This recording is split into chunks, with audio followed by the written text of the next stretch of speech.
Ngayon'y naririto. Kung nakinig lang ako sa inyo, Nay, hindi na ho siguro nangyari yung kanina. Sorry po, ha. Promise ko po sa inyo na susundin ko na po yung mga sasabihin niya sa akin. Kasi hindi naman ako magiging masaya kung nahihirapan kayo, eh. Kayo yung mas importante sa akin. Nay, kung nalampasan po natin ang hirap natin kay Tiogardo, mas malalampasan po natin tong paghihirap natin dito. Kaya, Nay, sana po huwag kayong bibitaw sa akin, ha?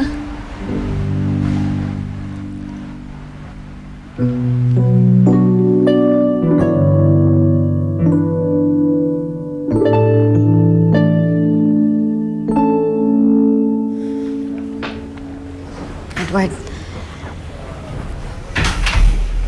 nakita ko si Denise kanina parang naghahanap ng trabaho. Mukha nga siyang problemado. Iniisip ba nila ayaw kong nakatira sila dito? Kathy, alam mo, nahihiya lang yung taong yun. Gusto mo ba kausapin ko siya? Ayos lang ba sa'yo na dito muna sila? Oo naman, Edward. Ikaw na nga nagsabi sa akin na malaki ang naitulong sa'yo ni Denise nung mawala ako, di ba?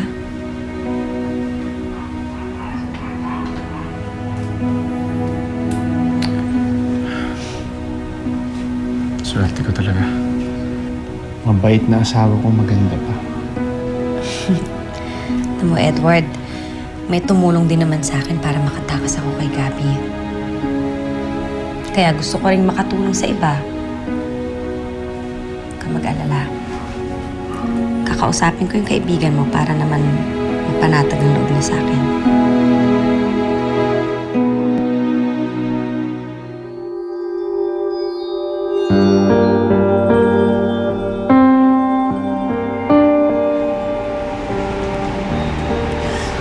Bigla ka na lang nawala kanina. May ginawa kasi ko. Oh. Umiiyak ka? Bakit, Clarissa? Anong problema? Ryan, pwede bang huwag ka na muna lumapit sa akin?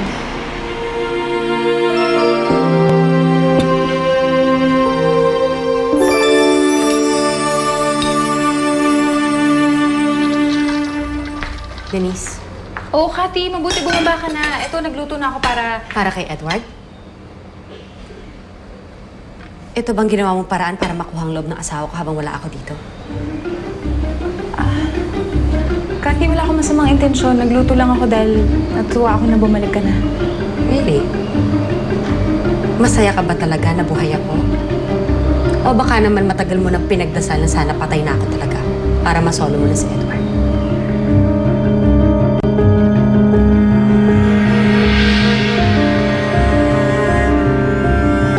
Kati, ano ba sinasabi mo? Oo, marami natulong sa akin yung asawa mo, pero marami rin akong natulong sa kanya para mahanap ka.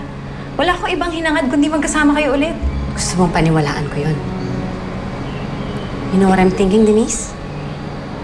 Ahas ka. Ano bang gusto mong sabihin? Tumira ka dito kasama ng asawa ko. Baka akala mo papatulang ka niya dahil patay na ako. Alam ko ang naging kaso ng kapatid mo. Iniisip mo siguro nag-iwan ako ng yaman para kay Edward kaya kumapit ka sa kanya. Mga mukhang pera! Hoy! Mahirap lang kami pero hindi ako mukhang pera. Problema ba?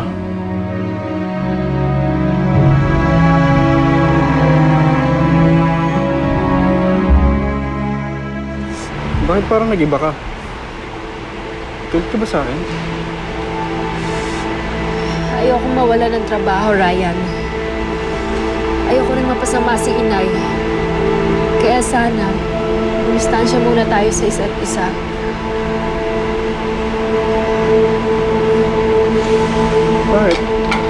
ba ang sinabi sa'yo ni Mami? Ryan, desisyon ko to. At kung may malasakit ka talaga sa akin, umiwas ka na lang rin.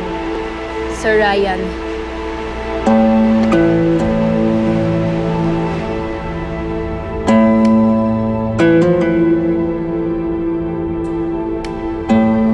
Edward, kanina ka pa ba dyan? Hindi naman. Ano nangyari? Wala naman. Sinasabi ko lang kay Denise na kapag kailangan niya ng pera, handa naman akong tumulong. Sinabi ko naman sa'yo, Denise, di ba? Pero nandito ka, walang problema. Oo nga. Salamat sa inyong dalawa.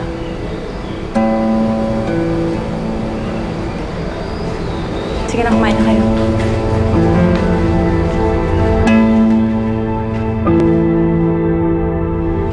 Ano? Ginawa niya yun sa'yo? Oo, hindi nga ako makapaniwala siyang eh. Akala ko pa naman mabait yung Kathing yan.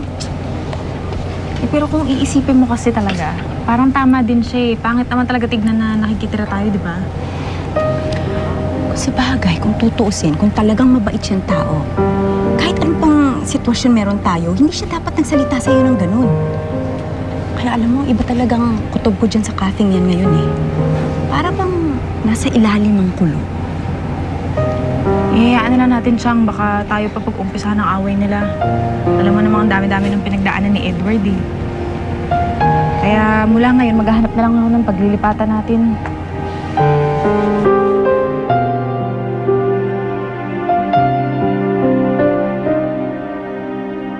Oh, Marisa, linisin mong maigi ito, ha? Pati yung mga likod ng painting, lahat ng mga kasulok-sulukan, lilinisan mo, ha? Ibabaw ng mga libro, nililinis din yan, ha? Ano bang meron? Nagagamit ba nito? Si Catherine! Consuelo, di ba narinig mo sinabi ng anak mo? Mas gusto niyang sumama kay Edward. Ramon, kilala ko ang anak ko. Hindi sanay sa maliit na bahay yun. Sooner or later, magsasawa din yung kay Edward. Uuwi din yan dito.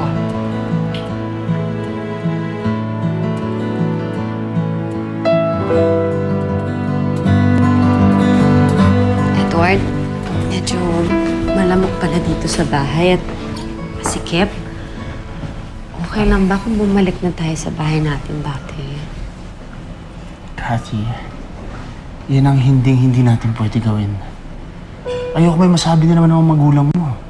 Edward, ganun lang naman sila, Mami. Pero wala na yun sa kanila. Cathy, hilingin mo na sa akin kahit ano. Huwag lang yan.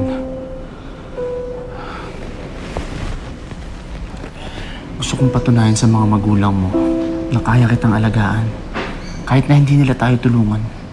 Pero Edward... Huwag ka mag-alala. May naipon na rin ako. At kapag siguradong ligtas na tayo kay Gabi, magtatayo na ako ng negosyo.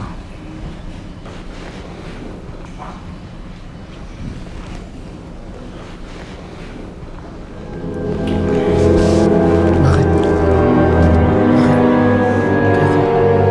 Sumasakit yung tiyan ko, Edward. Ha? Punta mo tayo sa ospital. Halika na. Lola!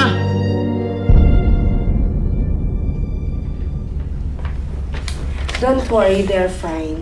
Napagod lang siguro ng husto ang asawa mo, kaya't nagkaganon. Medyo mag-ingat na lang siguro kayo, no? Lalo't nasa first trimester ang pregnancy niya. At magti 3 months na rin pala ang baby. Excuse me. 3 months?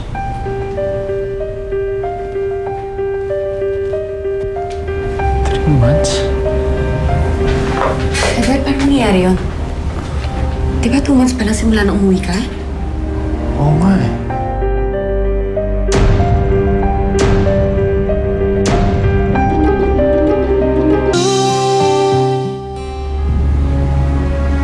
Mukha naman nagkamali lang yung doktor na yun. Sigurado ko nagkamali lang yung doktor. Alam mo, mas marami pa magaling na doktor eh. Humanap lang tayo ng ibang OB.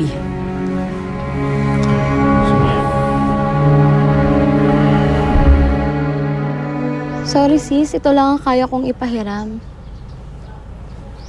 Okay na to, salamat ah.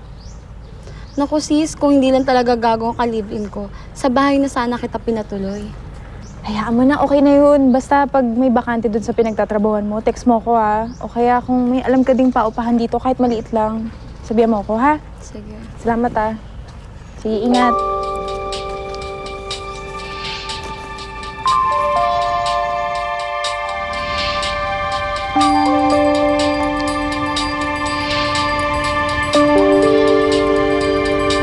Uy! Ano ba? Ano ba? Ako na ngayon. Ako na. Ano ba? Ako na. Parang ito lang. Ako Pinagdadamot na. ko pa. Ako na. Kaya ko naman to eh. Ako na. Ako na nga. Kaya ko to. Hindi na. Ako na. Ryan. Sige na. Hindi.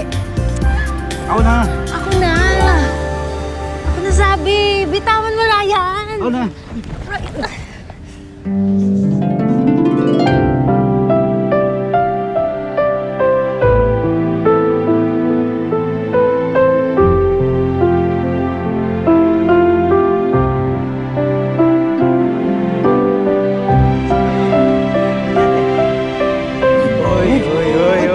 Pre, yan ha? Nagbago na ba yung taste mo sa babae? Pare, katulong nyo na ba yung pinupormahan mo ngayon? Sa bagay, sino bang katulong tatanggi sa'yo? Pare, di ganun si Marisa. Ito.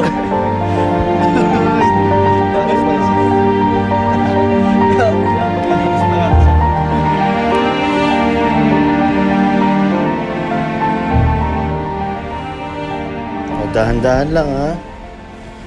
Ayoko napapagod ka. Ilang ako. Relax ka lang dyan, ha? Kapit ka lang. Excited na kami makita ka.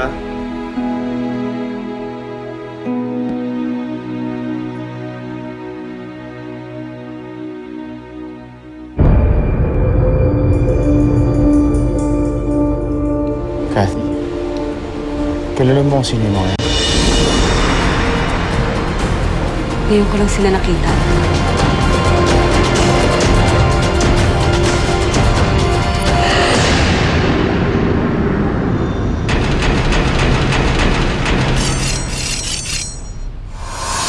Ito mga hinihingi mo impormasyon tungkol kay Cathy at sa kay Edward. Ano na plano mo? Sa tingin yung matitingilan niya ako. Tingnan lang natin. Don't tell me, hindi pa kayo nakakahanap ng bagong lilipatan. Konting panahon na lang. Pwedeng pakibilis-bilisan ng konti. Baka mapulo ako. Mapalayas ko pa. Dito pa pagpapalayas yung ginagawa mo? At sasagot-sagot ka pa, ha? Maraming mang-aapi sa'yo. Pag patuloy kang nakipaglapit kay Sir Ryan, mahihirapan ka lang, anak. Kailangan nyo! Kailangan! Hello?